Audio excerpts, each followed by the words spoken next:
La Biblia, hermanos, habla acerca de que Dios es un Dios tan lleno de misericordia, dispuesto a perdonar cualquier tipo de pecado, cualquier blasfemia, cualquier pecado por más horrible que sea. La Biblia nos dice que Dios es un Dios lento para la ira y grande en misericordia.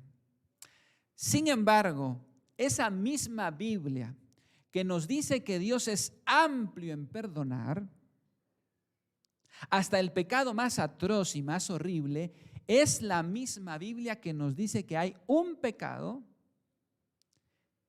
que Dios no lo perdonará ni en este siglo ni en el venidero. Ese pecado es el título de nuestra reflexión en esta mañana. Ese único pecado del cual advierte Jesús en esta sección que Él no perdonará es la blasfemia contra el Espíritu Santo. Y para entender de qué trata este pecado y cómo evitarlo, vamos a conocer toda esta sección del verso 20 al verso 30 en base a 4 grupos específicos que aparecen en esta sección. 4 grupos que tienen 4 posturas distintas de quién es Jesús. Así es que vamos a ver el primer grupo de ellos que aparece en esta sección. Y si ustedes ven en el versículo 20, tenemos este primer grupo, que ya lo hemos visto la semana anterior. Versículo 20. Y se agolpó de nuevo la gente, de modo que ellos ni aún podían comer pan. Una vez más, hermanos, tenemos a las multitudes que se vuelven a aglomerar para seguir a Jesús. Y como ustedes recordarán, desde que estudiamos el primer capítulo del Evangelio de Marcos, vimos que cada vez que aparecen las multitudes tienen una connotación negativa en el Evangelio de Marcos. Cada vez que aparecen las multitudes, más bien parecen hacer estorbo en lugar de beneficio. Por ejemplo, cuando llevaron a aquellos 4 al paralítico para que Jesús lo sanara. ¿Sabe por qué no podían llegar a donde estaba Jesús? Porque la multitud les estorbaba. Y la semana anterior vimos cómo la multitud lo único que quería era sacar un beneficio de Jesús. Y en este versículo, una vez más, dice, se agolpó la gente de nuevo para querer encontrarse con Jesús. Pero esta multitud no está dispuesta a escuchar a Jesús. Lo único que quieren es tocar a Jesús para recibir sanidad. Lo único que quieren es tocar a Jesús para recibir alguna bendición. Es decir, para la multitud, Jesús dejó de ser una persona y se convirtió simplemente en un objeto, en un talismán, en algo que simplemente sirve para sacarle un beneficio. Hermanos, este es el primer grupo, la multitud, que solo quiere sacar un beneficio de Jesús. Y noten que el ministerio era tan apremiante para Jesús, la gente buscaba tanto a Jesús, que dice el texto que ni siquiera él tenía tiempo para comer.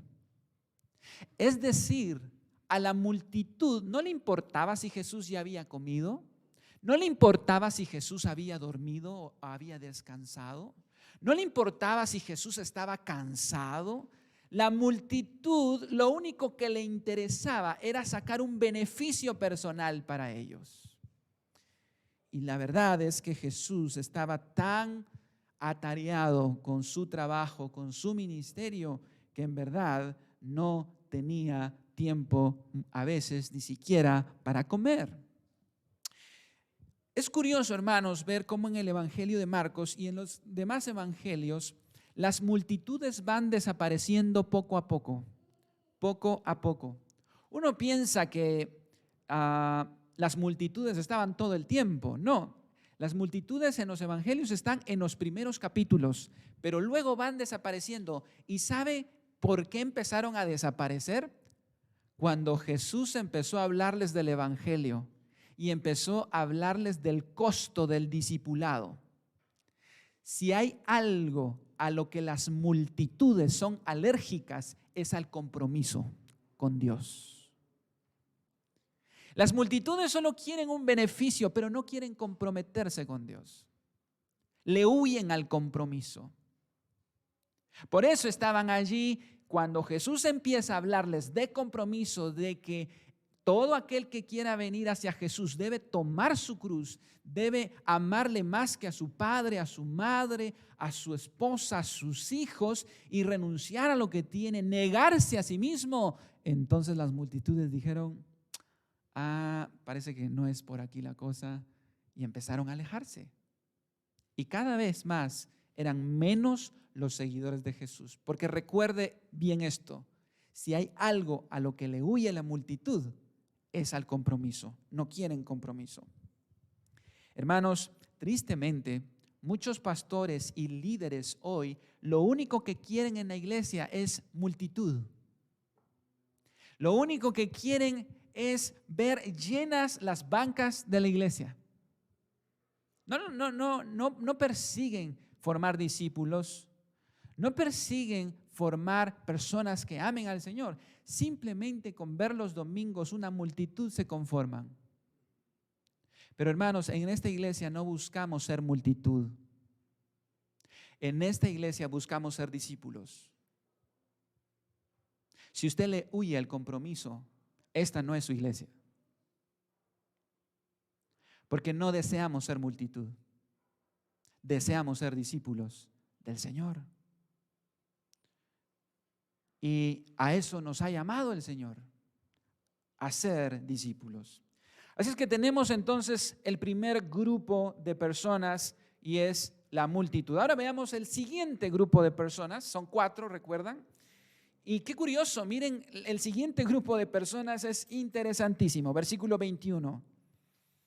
Cuando lo oyeron los suyos, vinieron para prenderle porque decían, está fuera de sí. ¿Sabe quién era este otro grupo? Su familia. Vamos a ver más adelante en los siguientes versículos que era María y sus hermanos. El siguiente grupo que aparece es la familia de Jesús, el núcleo familiar de Jesús. Iván dice para prenderle, porque hermanos pensaban que Jesús estaba fuera de sí. Pensaban que Jesús se había vuelto loco. ¿Sabía usted que Jesús venía de una familia numerosa? ¿Sabía usted que Jesús tenía hermanos? Y no solo hermanos, también tenía hermanas. No sé si a Jesús le dijeron un día cuñado, ¿verdad? Pero tenía hermanas.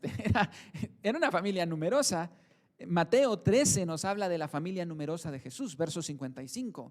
La gente se preguntaba, ¿no es este el hijo del carpintero? Refiriéndose a Jesús.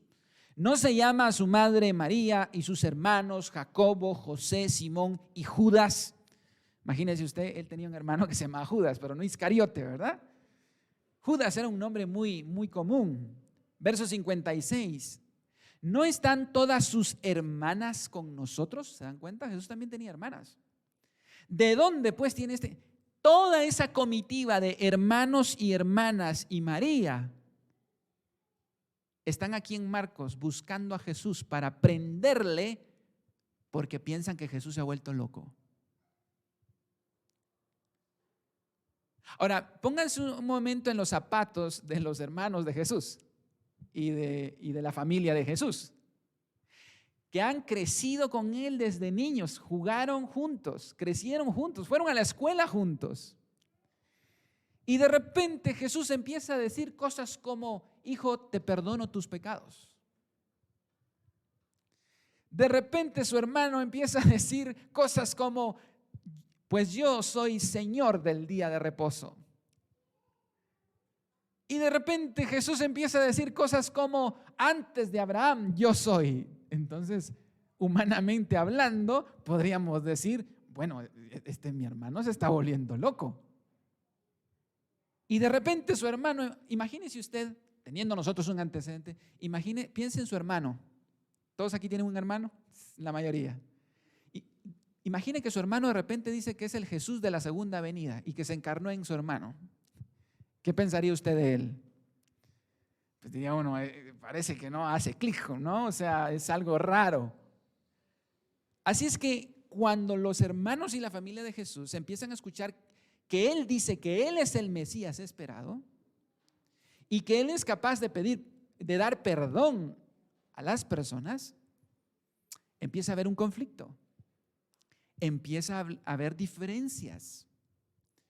Y ellos van, dice el texto, a prender a Jesús, van a arrestar a Jesús. Es como diciendo, alguien tiene que salvar el honor de la familia, ¿verdad? Vamos a agarrarlo porque va a terminar. Y para acabar de ajustar, la semana pasada estudiamos que él reunió a 12 personas. Ahora se volvió pandillero. Dice que reunió a una pandilla de 12 con las que va a ir a alcanzar el mundo. Entonces dijeron, hombre, hay que ir a agarrar a Jesús, pues está fuera de sí. Hay una alegata que se dan los hermanos de Jesús con Jesús en Juan 7, donde le dicen, no que sos el Mesías, ¿por qué te escondes en Galilea? Andate a Judea, porque en Judea querían matar a Jesús. Y le dice, si tú eres el Mesías, ¿por qué andas en secreto? ¿Sabe, hermano, que a mí me consuela mucho saber que ni aún la familia de Jesús fue perfecta? ¿Sabe que a mí me consuela mucho saber que aún la familia de Jesús tuvo sus problemas y sus diferencias, desavenencias? Y es más, él nos dice algo interesante en cuanto a la familia. Mateo capítulo 10, verso 34.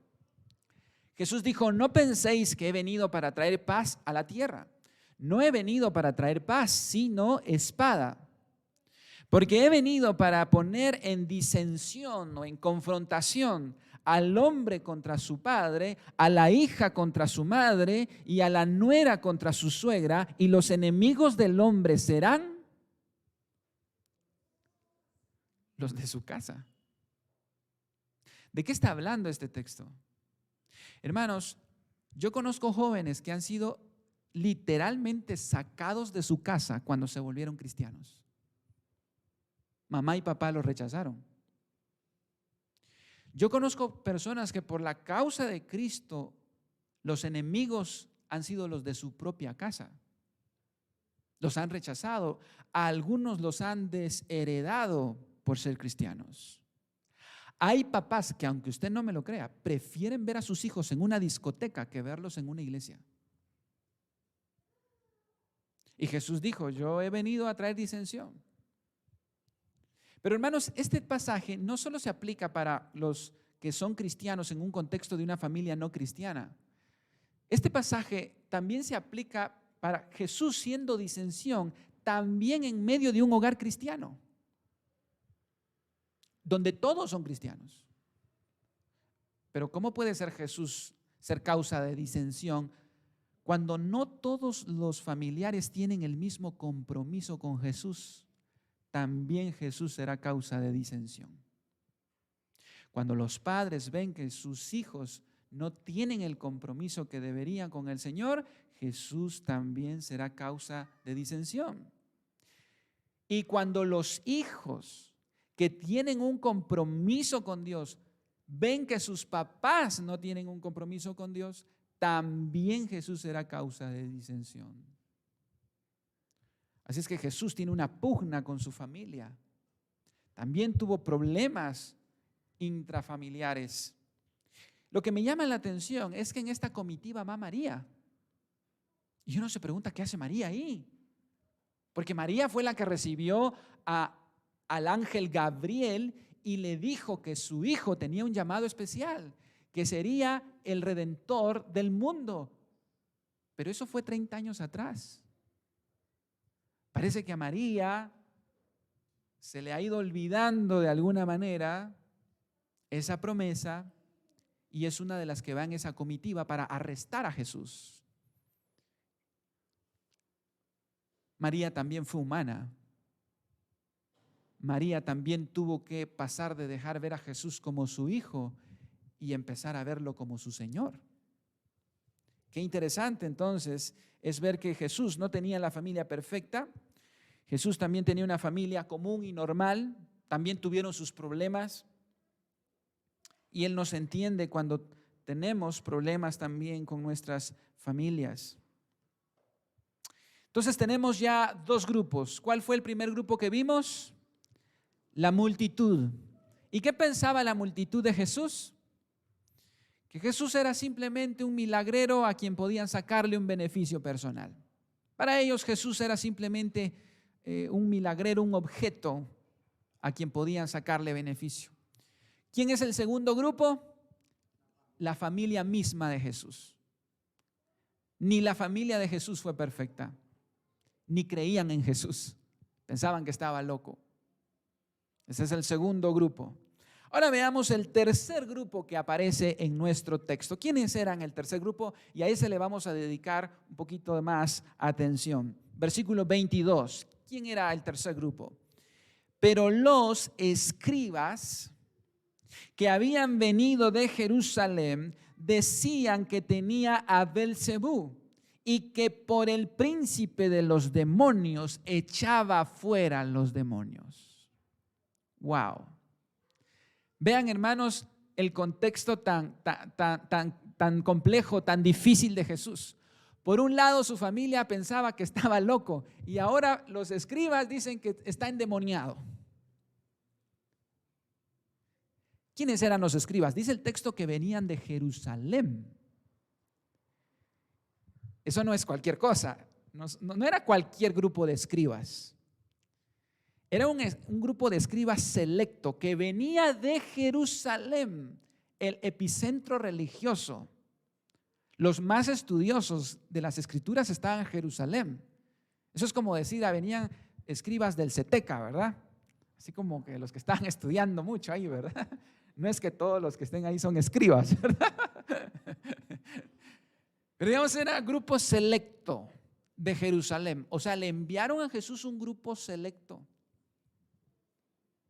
Ahora, lo curioso es que lo que hemos visto hasta el momento es que los escribas siempre están haciendo preguntas a Jesús. ¿Y por qué tus discípulos no ayunan? ¿Y por qué tus discípulos se juntan con estas personas? ¿Y por qué tus discípulos hacen esto?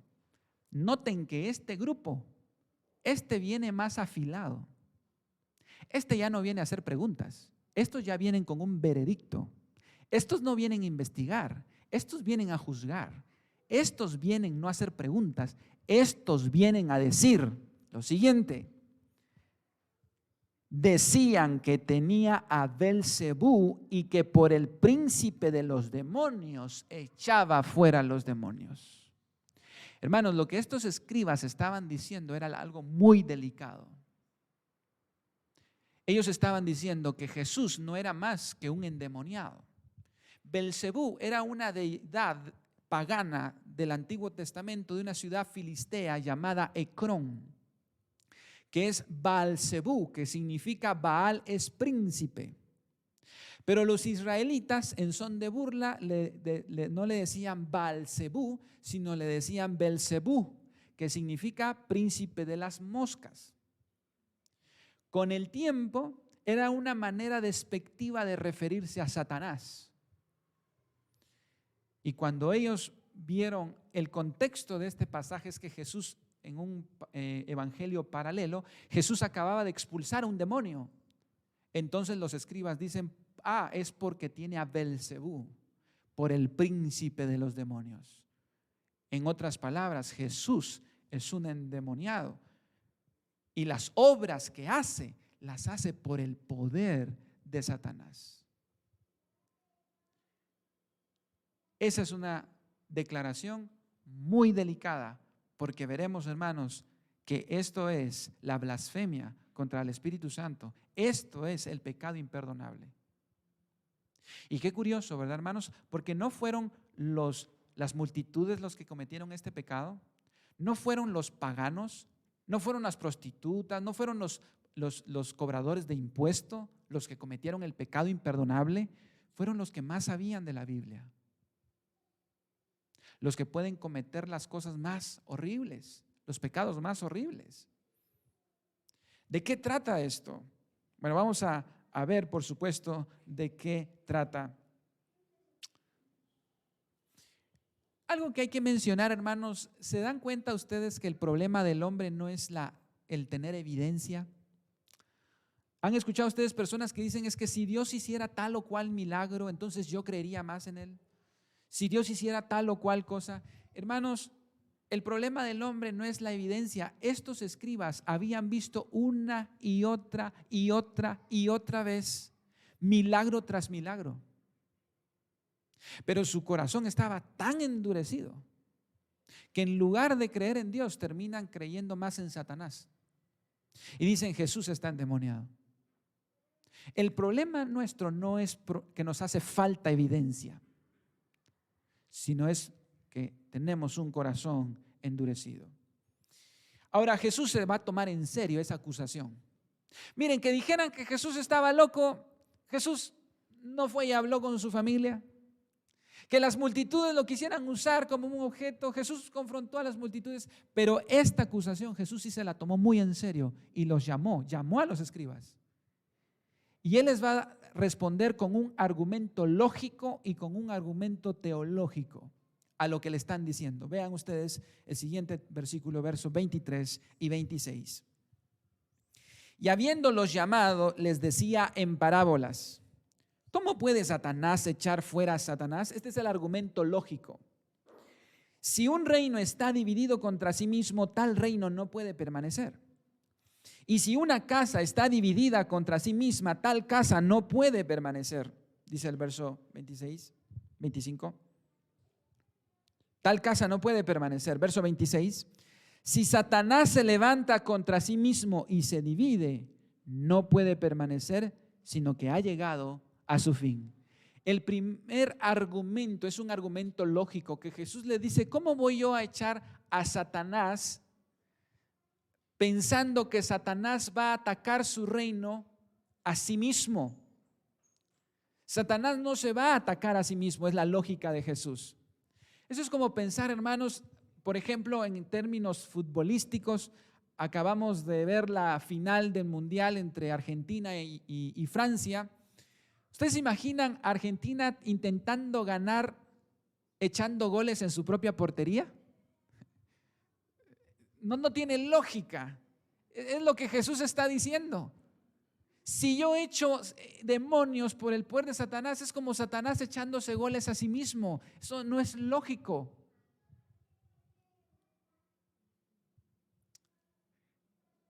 En otro pasaje paralelo, Jesús les hace una pregunta. Vuestros hijos, le dice a los escribas, ¿por el poder de quién echan fuera demonios? Porque los escribas enseñaban que los demonios solo salían por el poder de Dios. Y Jesús les dice, por eso sus discípulos serán vuestros jueces. Pero hermanos, en este argumento lógico que Jesús presenta, yo no quisiera pasar por alto algo tan importante que Jesús nos enseña, y es la importancia de la unidad. Porque esto no solo aplicaba para el reino de las tinieblas, también aplica para el reino de la luz. Fíjese lo que dice el versículo 25. Y si una casa está dividida contra sí misma, tal casa no puede permanecer. Por eso, hermanos, Jesús habló tanto de la unidad. Hermanos, la unidad no es negociable. Por eso Jesús en su última oración, antes de morir, habló acerca de la unidad. Fíjense lo que dijo en su oración sacerdotal, Juan 17, verso 21, para que todos sean ¿qué? Uno, como tú, oh Padre, en mí y yo en ti, que también ellos sean uno en nosotros, para que el mundo crea que tú me enviaste. ¿Sabe qué necesitamos, hermanos, para que el mundo crea en Jesús? ¿Qué dice este texto? Necesitamos ser uno. Verso 22. La gloria que me diste, yo les he dado, ¿para qué, hermanos? para que sean uno, así como nosotros somos uno. Vean ustedes, hermanos, la insistencia de la palabra uno, de la palabra unidad. Verso 23, yo en ellos y tú en mí. Y leamos juntos, para que sean perfectos en unidad. ¿Qué es lo que quiere el Señor, hermanos? Que seamos perfectos en unidad. Para que el mundo conozca que tú me enviaste. ¿Sabe por qué el mundo no cree en Él? Porque su pueblo está dividido. Y que los has amado a ellos como también a mí me has amado. Hermanos, eso me hace entender muchas cosas. Porque la unidad no es negociable. Todos tenemos que luchar por la unidad y la armonía. Por eso Pablo le dijo a Evodia y a Síntique, ruego a Evodia y a Síntique que se pongan de acuerdo. Por eso Jesús dijo que cuando lleves tu ofrenda al altar y allí te acuerdas que tu hermano tiene algo contra ti, ¿qué dice? Espérate, deja ahí tu ofrenda y reconcíliate primero. ¿Por qué, hermanos? ¿Por qué es tan importante la unidad?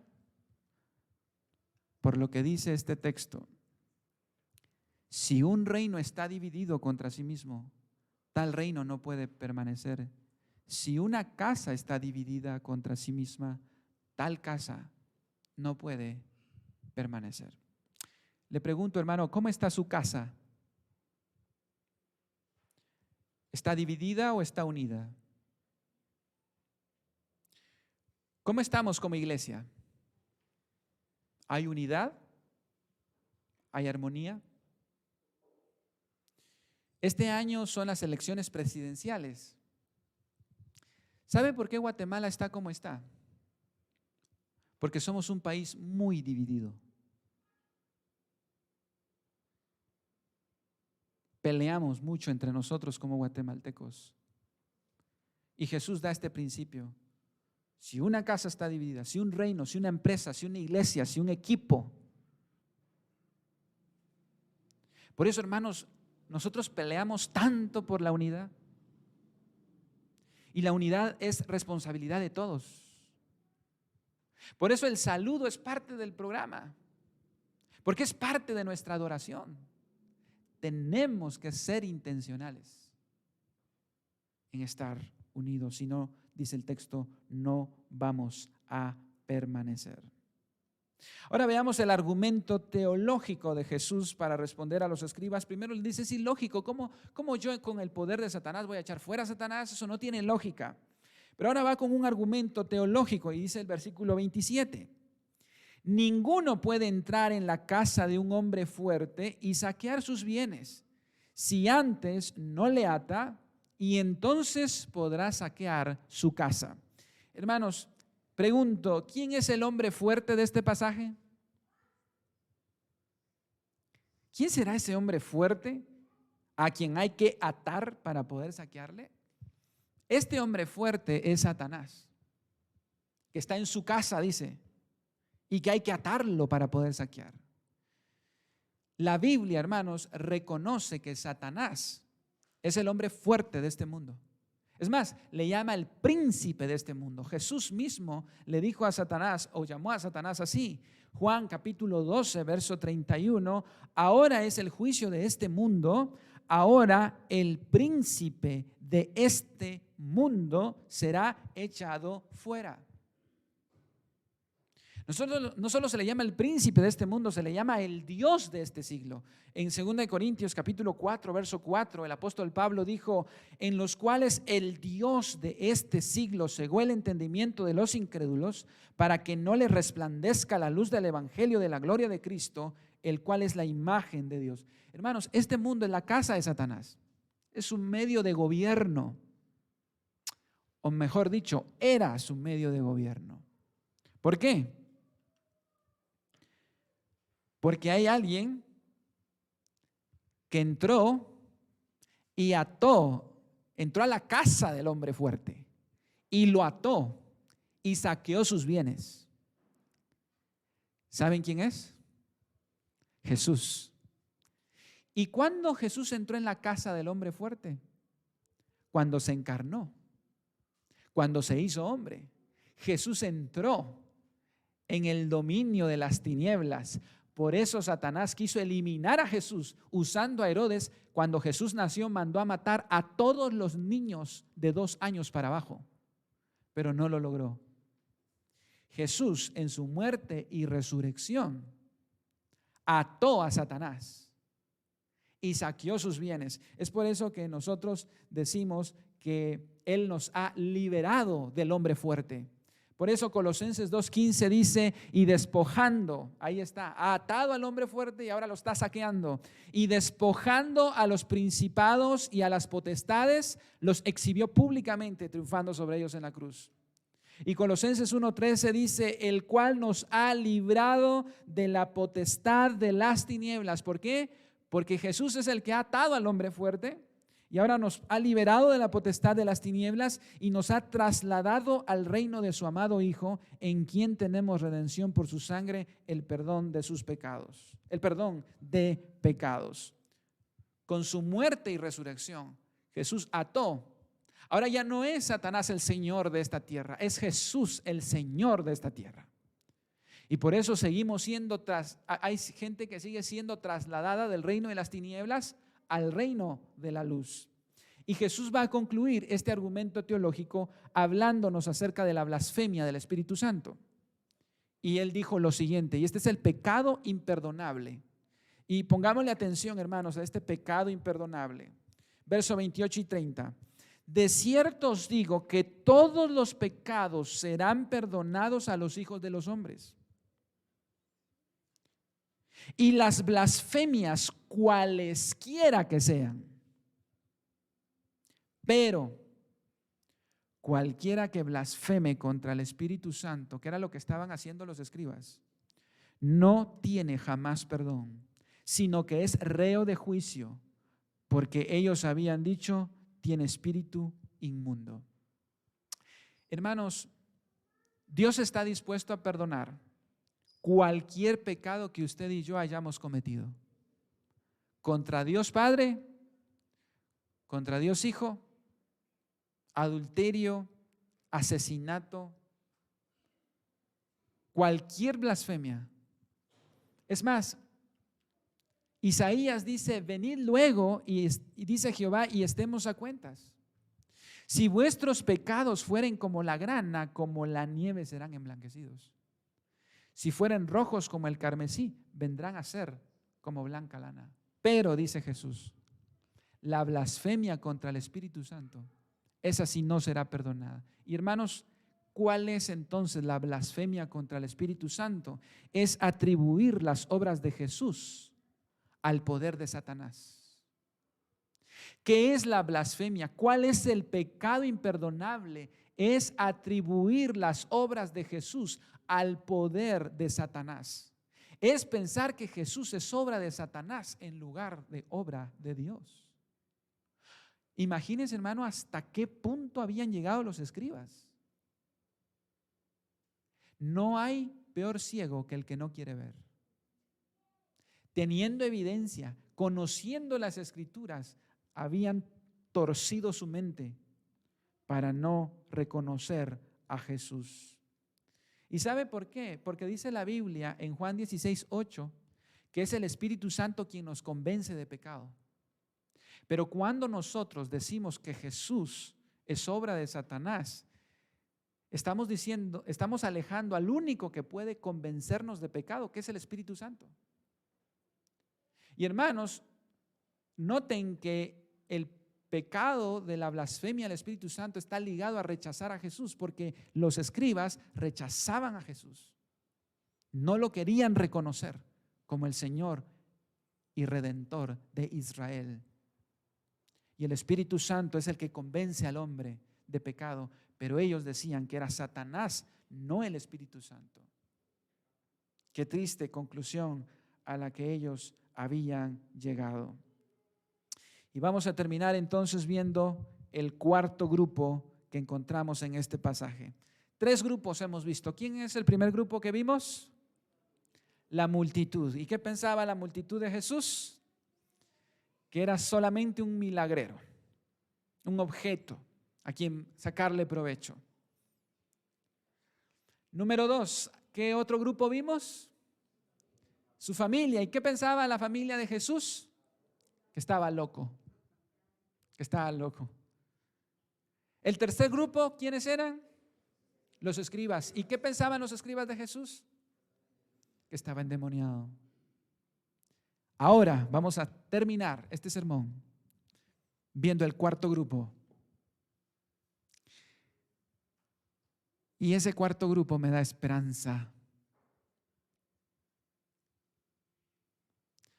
Este cuarto grupo, no sabemos el nombre de ellos, pero están aquí, versículo 31. El cuarto grupo. Vienen después sus hermanos y su madre, que es la comitiva que iba, y quedándose afuera, enviaron a llamarle. Verso 32, y aquí está este cuarto grupo. Y la gente que estaba sentada alrededor de él. Este es el cuarto grupo. Un grupo de gente que está sentada alrededor de Jesús. La gente que estaba sentada alrededor de él le dijo: tu madre y tus hermanos están afuera y te buscan. Él les respondió diciendo: ¿quién es mi madre y mis hermanos? Y mirando a los que estaban sentados alrededor de él, dijo: he aquí mi madre y mis hermanos, porque todo aquel que hace la voluntad de Dios, ese es mi hermano y mi hermana y mi madre. Mi madre, diría alguien, ¿verdad? Hermanos, Dios, Jesús, aquí redefine la familia, hermanos. En Cristo, usted y yo tenemos una nueva identidad. Y discúlpenme, hermanos, si usted es cristiano, usted tiene una nueva identidad. Y Jesús redefinió su familia. Ya no con la parte biológica y genética, sino algo mucho más profundo, y el tema de la fe. María y sus hermanos se sentían con autoridad para ir a sacar a Jesús de ahí. María quería ser como cuando Jesús tenía 12 años y lo fue a sacar del templo. Jesús estaba tan feliz hablando con los doctores de la ley, y Jesús le dijo: me conviene estar en los negocios de mi padre. Y María le dijo: vamos para la casa. Y Jesús se fue para su casa. Cuando Jesús cumplió 30 años, María volvió a llegar a decirle a Jesús: vámonos para la casa. Y Jesús ya no salió. Pero me llama la atención, hermanos, porque cuando le dicen a Jesús: tu mamá y tus hermanos, Jesús pregunta: ¿quién es mi mamá? ¿Quién son mis hermanos? Y él mira a los que estaban sentados alrededor de él. ¿Se recuerdan, hermanos, para qué llamó a los 12? Para que estuvieran con él. ¿Se recuerda cuál era la diferencia entre Marta y María?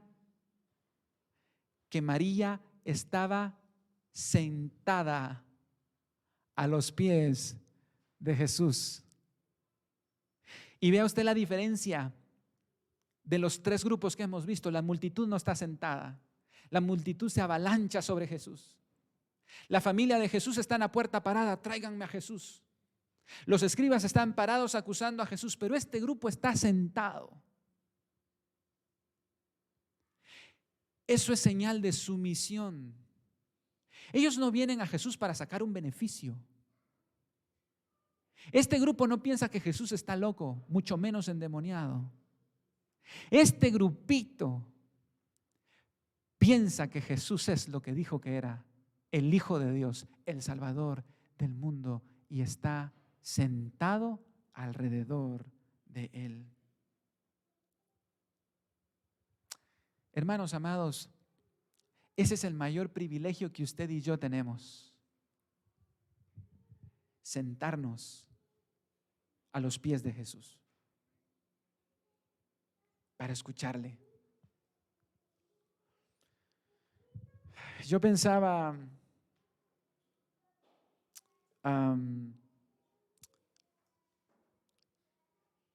cómo nosotros vivimos afanados y no nos sentamos.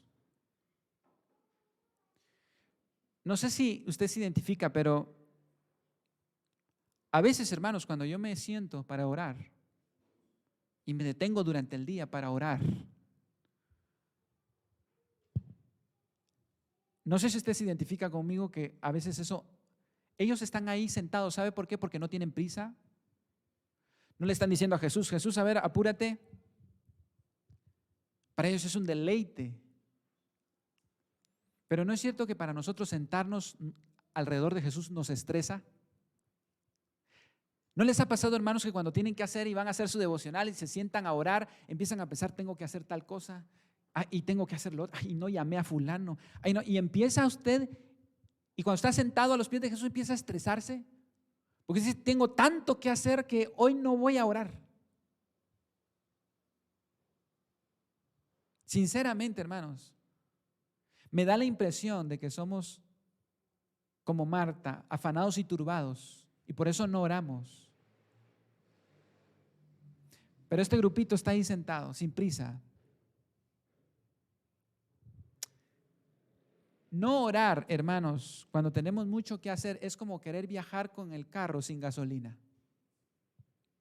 Imagínense ustedes que salen ahorita a Guatemala y tienen que llegar a Petén de emergencia, de urgencia, agarran el carro y se van, y cuando recién empiezan el viaje se dan cuenta que el tanque de gasolina está en reserva y ustedes siguen y alguien les dice, tienes que pasar a echar gasolina, y usted dice, no, me urge llegar a Petén, no puedo echar gasolina. ¿Qué va a pasar? Se va a quedar a medio camino. Eso pasa cuando no oramos. Cuando más tengamos que hacer es cuando más deberíamos orar. Más deberíamos sentarnos al lado de Jesús.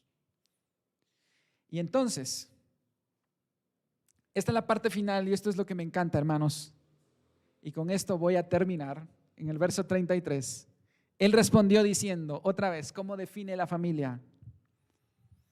¿Quién es mi madre y mis hermanos? Y mirando a los que estaban sentados alrededor de él, dijo, he aquí mi madre, he aquí mis hermanos, porque todo aquel que hace la voluntad de Dios, ese es mi hermano, mi hermana y mi madre. Preguntas importantes para finalizar. Hermanos, quisiera que todos respondiéramos estas preguntas. Piense bien su respuesta, por favor. ¿Qué es más importante? ¿El reino de los cielos o el reino de los hombres? ¿Qué es más importante, hermanos? Espero que estén pensando porque pueden pensar que es una pregunta capciosa, pero no es una pregunta capciosa. ¿Qué es más importante, hermanos?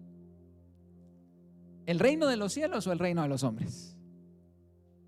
La respuesta creo que es lógica para todo cristiano.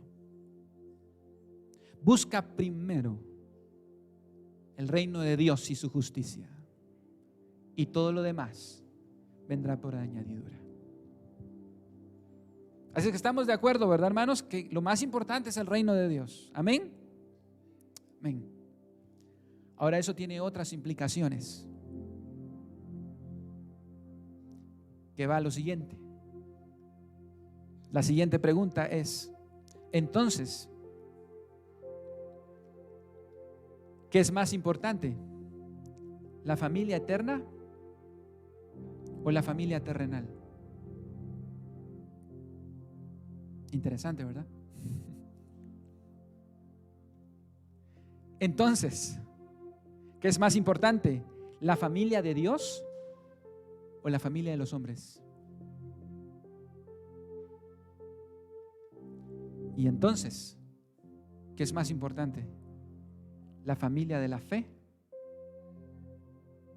o la familia biológica? Jesús le dio prioridad a la familia en la fe.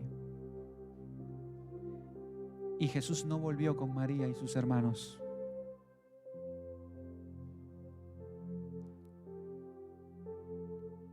¿No es cierto que tratamos a nuestra familia en la fe como secundaria? Nos llamamos hermano, ¿cómo está? Pero no lo creemos y no vivimos así. Mire a los que tiene alrededor hoy, hermanos, ellos son su familia. Entonces el pastor está diciendo que ya no tengo que atender a mi familia terrenal. Absolutamente no. Pero por su sangre corre la sangre de Cristo y usted tiene una nueva familia. Hermano, en el cielo solo va a haber un apellido. Le cuento. Si usted piensa que ya va a estar la familia García, la familia López, la familia Mota, la familia Yoc, no, eso es aquí. En el cielo solo va a haber un apellido: los redimidos por la sangre de Cristo. Y solo va a haber un papá y todos seremos hermanos. Empiece a practicar. Si el que tiene la par le cae mal, empiece a practicar. Empiece a practicar, porque hermanos, somos una familia. Somos una familia. Hermano, usted en Cristo tiene más en común con un cristiano que está en África, que usted nunca ha visto, que con su hermano biológico que duerme a la par, que no conoce a Cristo. Bienvenidos a la familia de la fe. ¿Qué hará usted? Pregunto para terminar. 4 grupos que pensaban 4 cosas distintas de Jesús. ¿En qué grupo está usted? ¿Usted está en el grupo de la multitud que solo quiere sacar un beneficio de Jesús? ¿Usted está en el grupo de la familia de Jesús que piensa que Jesús está loco? ¿Usted está en el grupo de los escribas que piensa que Jesús es un endemoniado y que no es el Hijo de Dios? ¿O usted está en el 4º grupo de los que están sentados y que creen que Jesús es lo que dijo que es? Vamos a ponernos de pie. No puede irse esta mañana sin antes tomar una decisión sobre Jesús. ¿Quién es Jesús para usted?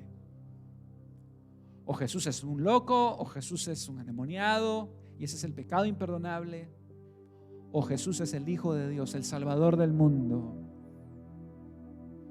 No se puede ir, no se puede quedar con Jesús. Nadie puede ser neutral. Si hay alguien aquí que todavía no ha tomado esa decisión y quiere hacerlo,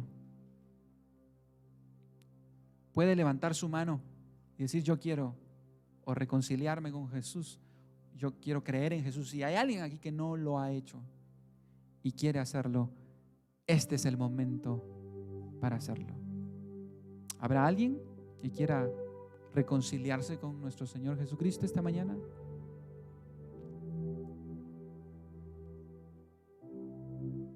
Yo espero que todos estemos a cuentas. Vamos a orar. Amado Padre,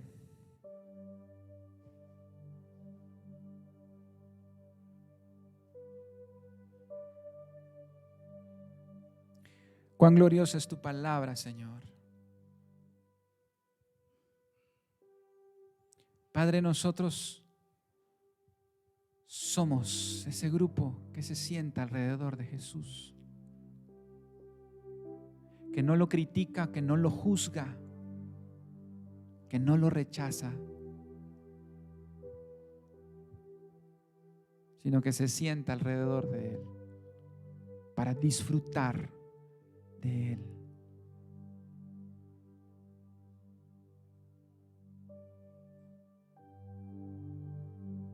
Gracias, Señor, porque somos una familia en ti.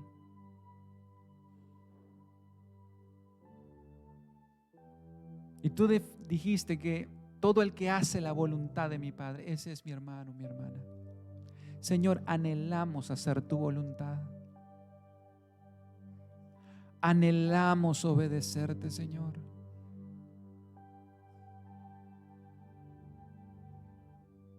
Anhelamos amarte, Padre. Anhelamos obedecerte. Guía, por favor, nuestros pasos. Guía, por favor, nuestras decisiones. Queremos abrazarte, Jesús, y honrarte, aunque el mundo diga que estamos locos. Aunque el mundo diga que Jesús no es el Salvador del mundo, nosotros sí lo creemos. Y te bendecimos y te honramos. Y hoy vamos a celebrar la cena en memoria de nuestro amado Señor Jesucristo. Hoy vamos a celebrar la cena en memoria de este Salvador que sufrió la oposición de su familia, que sufrió el desprecio de los escribas, que sufrió la exigencia de las multitudes.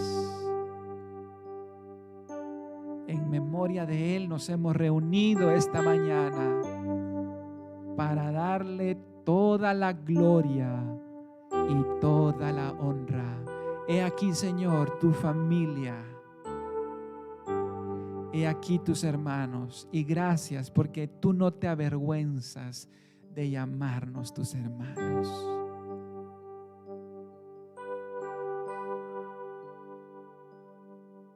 Y Señor, nosotros tampoco nos avergonzamos de llamarte nuestro Señor. Tú eres nuestro Señor.